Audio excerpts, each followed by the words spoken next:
is our fucking city. He just shook up the world. I don't even know where you're sitting at.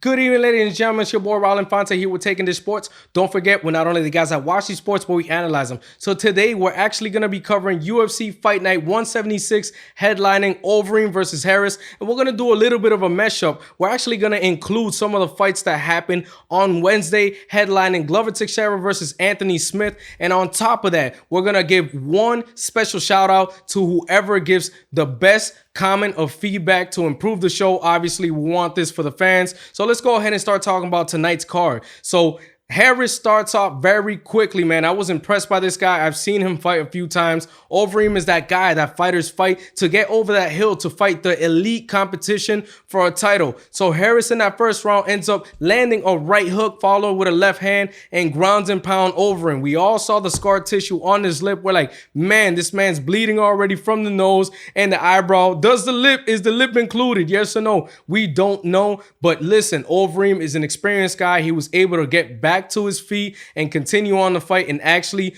finish the round.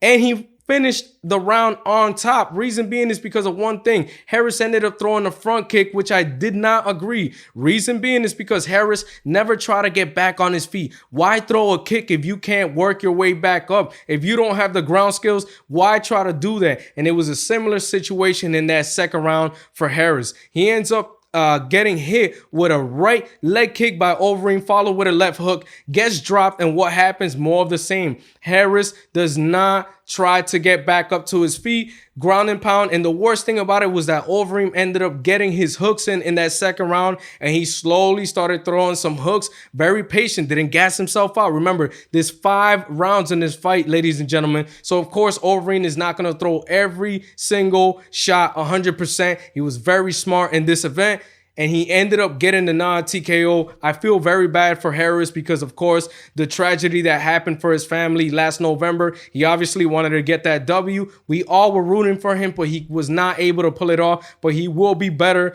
next fight, ladies and gentlemen. So that actually wraps that fight. So we're going to start covering the following headline, which was Glover Teixeira against Anthony Smith. Man, what a fight this was.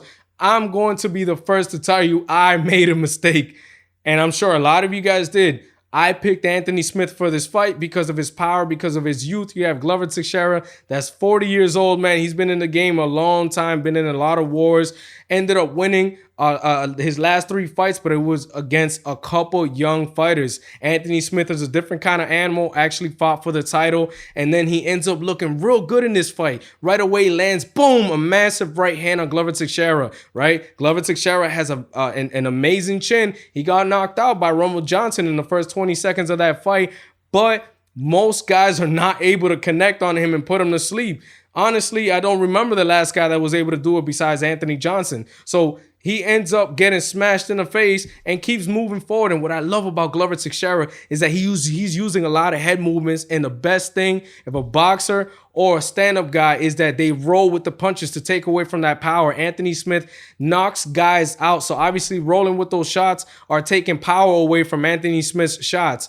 He has a very high pace in that first round. He ended up winning that first round, I think, decisively. Second round was more of the same. Glover Teixeira, again, a lot of head movement. Guys, if you've never done it by yourself, end up in front of a mirror, move your head without anybody striking against you, and you will get tired. So imagine, that's why these guys are at a different kind of class. 40-year-old Glover Teixeira is moving, and yes, he's eating punches, but he lands a body shot in that second round with about 2 minutes left, and you can see that it phased Anthony Smith. He was trying to sell it, but his back got on the cage the entire time. He was trying to avoid getting there, but then what ends up happening, the rest of the fight was different. The third round, Glover lands an uppercut to the eye of Smith, and it changes the entire fight. He ends up landing a left hook to follow that and drops Smith. He looks like he's about to quit, but Glover Teixeira ends up on top. Instead of ground and pound, he tries to go for a submission. Obviously, you have Smith, that's a black belt in jiu-jitsu, is defending, is able to get out of the third round. In my opinion, his corner should have protected him after the third, went out to the fourth, and ended up getting his butt beat again. And Glover Teixeira ends up with the W by TKO, and it was surprising that he was able to finish the way that he was. But credit to him, the fact that he's able to pull 4 fights in a row now at 40 years old was absolutely amazing, and that's unfortunate for Anthony Smith. I thought it had something to do with the break-in in his house. He wasn't mentally there. It just didn't look the same, but man, Glover Teixeira did show up, and he looked great in that fight. So the next fight that we're actually going to cover, we're moving back to tonight's main event. We're talking about Ige versus Barboza. Man, I was really excited for this fight. Ige being a fighter that's moving up, and you have Barboza, that's a fighter that's obviously been in the top 5, one of the top guys in the lightweight division. But tonight he was fighting at 145, obviously trying to change things up. Listen, in that first round, I thought that Ige was obviously going to start off fast. He's a guy that likes to land a lot of hooks, and Edson Barboza got his butt beat against Khabib, and then obviously got knocked out against Justin Gaethje with that right hook in that first round. So I thought Ige was going to be able to do more of the same, but it was Barboza that landed an overhand left hook and a right hook that hurt Ige. Man, I was shocked with this because I thought it was more leg kicks that was going to happen in this fight. But he ended up winning that first fight, in my opinion. Oh, I'm sorry, that first round, in my opinion. But then the second round, Ige is coming back. He starts to get his confidence, starts landing those hooks, like I said. Ends up landing a right hook that staggers Barboza. You could tell he's not comfortable in this stage. He wants to land his leg kicks, but Ige is doing a smart job by end up creating distance where he's not getting hit and then closing and end up landing those hooks. It's very smart of him. So, but Edson Barboza ends up landing a knee up the middle that ends up affecting Ige in that second round. And then in the third round, it was a little bit of the same. Also landed kicks to the body where Ige ended up actually pulling guard and was a little bit uncomfortable. I honestly had Edson Barboza winning this fight, but Ige did secure a takedown with 2 minutes left in that third round that might have secured that victory. A lot of judges love seeing takedowns, and in that third round, he ended up on top of the fight. And it's at the end of the day, the lasting memory is that Ige is on top of Barboza, landing hammer fist. So Ige ended up getting the nod with a split decision, which is difficult for Edson Barboza that obviously needed a win, and he moved down, looked good. But hey, congratulations to Ige. He's a very extremely fun fighter, guys. I apologize. And I'm looking forward to seeing him against the upper echelon fighters. But after this short break, we're actually going to start covering the other fights from the other event and also this event. Again, like I said, our events were stacked. So after this short break, we're going to start covering those fights.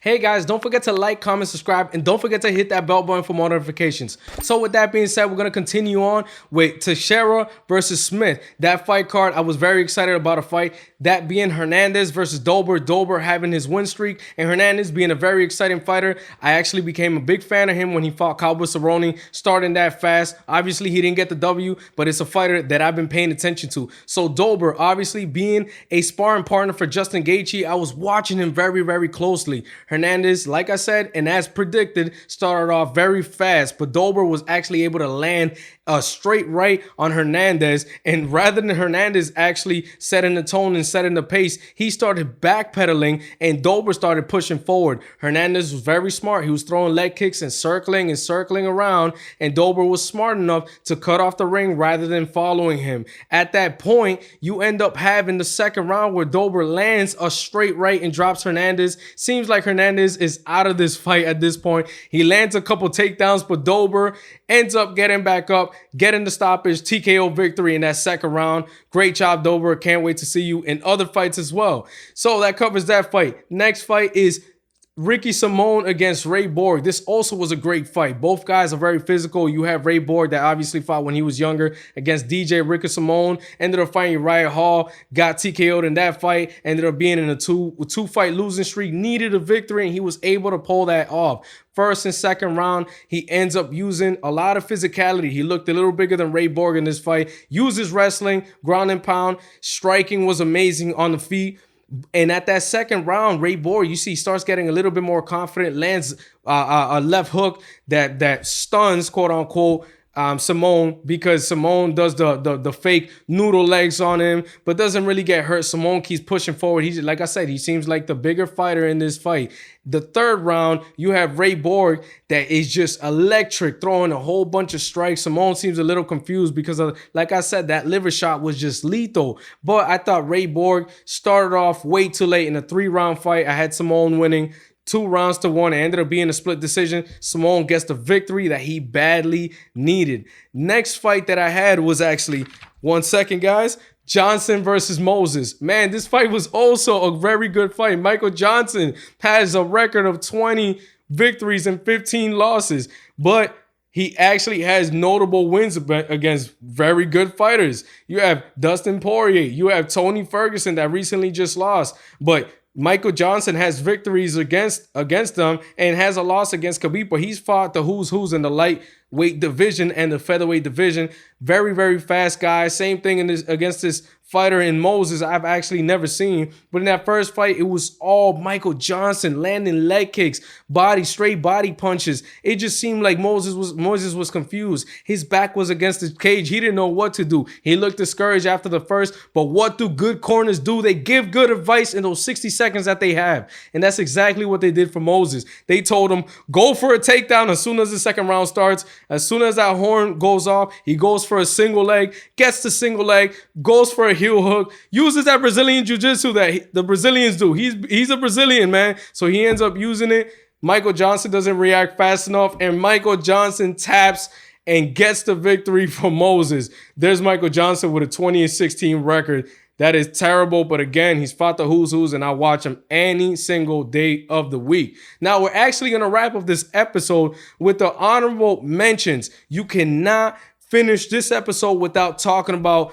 Benitez versus Morales. Man, that was a freaking war. Those two guys were crazy in that fight. Benitez's leg, oh my God, how can we see that, guys? He ends up splitting his chin, maybe on a check that Morales threw, but those guys were going back and forth the entire fight. It was absolutely amazing. And one more honorable mention was Azure versus Kelleher. Guys, stop putting Kelleher as the underdog, or maybe continue for his career's sake, because every time he's an underdog, he ends up getting a W, and that's exactly what he got. First round was very close, but then gets a left hook in that second round and ends up putting the man to sleep. Brian Kelleher, great fighter, great fights throughout both cards, and I can't thank the UFC enough. So that actually wraps this video on Taking This Sports. Don't forget, guys, we're not only the guys that watch these sports where we analyze them. Here with your boy Raul Infante. Enjoy your night.